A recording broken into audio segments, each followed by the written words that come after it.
Today I want to talk about just a few of my favorite spring flowering shrubs. So these are shrubs that actually flower fairly early in the spring. Depending on the season, it can be anywhere from say middle of March to early April. So one of my favorites is actually a Spiraea. When people think of Spireas, they think of mainly shrubs that tend to bloom in May. But this one is called the thunbergii Spiraea, Spiraea thunbergii, and it's a cultivar called Mellow Yellow. If you look at the close-up of the foliage, it's kind of a chartreuse or yellow. So it's covered with these tiny white flowers, usually about middle of March. And what's great about it is it can actually get below freezing and get frosted, and the flowers are unaffected. My plant here is in full sun, but can also take partial shade.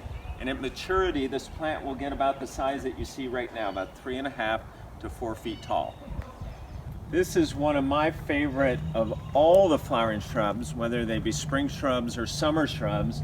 This is Edgeworthia papyrifera, which is called the paper bush. It's actually a relative of the Daphne, and if you're familiar with Daphnes, most Daphnes are fragrant, and this one has incredible fragrance as well. It has these clusters of tubular white flowers, and then at the tip of the tube it's bright yellow.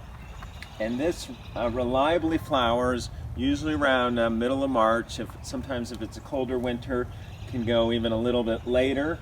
At maturity, they can get as much as 6 to 7 to 8 feet tall and be a very large, rounded shrub. Another great early spring flowering shrub is the lilac Daphne, Daphne genkwa. And unlike other Daphnes, it's not fragrance, but it makes up for its fragrance by its incredible profusion of lilac flowers this time of year. At maturity, it only reaches maybe another 2 feet tall, maybe 5 feet tall. It's a narrow, upright shrub, so like you can see here, this is a narrow planting spot. It's a great, fairly diminutive shrub for a small space on the property.